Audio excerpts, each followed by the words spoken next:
আস্তাগফিরুল্লাহ পড়ার কিছু অবিশ্বাস্য ফজিলত আছে। কখন, কোথায়, কি পরিমাণ পড়লে আপনার কি উপকার হয় আপনি শুনে আশ্চর্য হয়ে যাবেন। এই আস্তাগফিরুল্লাহর মধ্যে আল্লাহ এত কিছু রেখে দিয়েছে।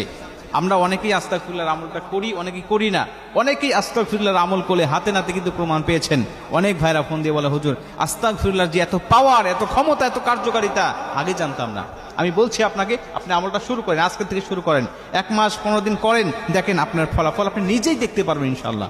আস্তাগফিরুল্লাহর এত একটি পাওয়ার, আল্লাহ পাক আমাদের জন্য একটা সহজ একটি আমল পাঠিয়েছে। আল্লাহ রাসূল সাল্লাল্লাহু আলাইহি সাল্লাম বলেন যে 1 নম্বরে তোমার যে উপকারটা হবে, মাল্লাযী মাল ইস্তিগফার জাআলাল্লাহু লাহু মিন কুল্লি যিকিন মাখরাজা। যেই ব্যক্তি প্রথম নম্বরে আস্তাগফিরুল্লাহ পাঠ করতে পারে, নিয়মিত যে ব্যক্তি আস্তাগফিরুল্লাহ পাঠ করবে, আল্লাহ পাক ওকে জাআলাল্লাহু লাহু মিন কুল্লি যিকিন মাখরাজা, সমস্ত বিপদ আপদ বালা মুসিবত থেকে আল্লাহ পাক ওকে সর্বসময় সেফটি দান করে, সবসময় হেফাজতে রাখে। কোনো বালা মুসিবত তাকে গ্রাস করতে পারে না। আসমানি বালা, জমিনি বালা, রুহানি বালা, হাওয়াই বালা, জিসমানি বালা, সকল প্রকার বালা মুসিবত থেকে আল্লাহ তাকে হেফাজত করতে থাকে। আপনি দেখবেন যে অবিশ্বাস্যভাবে, গায়েবীভাবে আপনাকে এই বালা মুসিবত থেকে আপনাকে হেফাজত করে দিচ্ছে। আপনি সবসময় মাল্লাযী মাল ইস্তিগফার মানে হলো সবসময় আপনি ইস্তিগফারের সাথে লেগে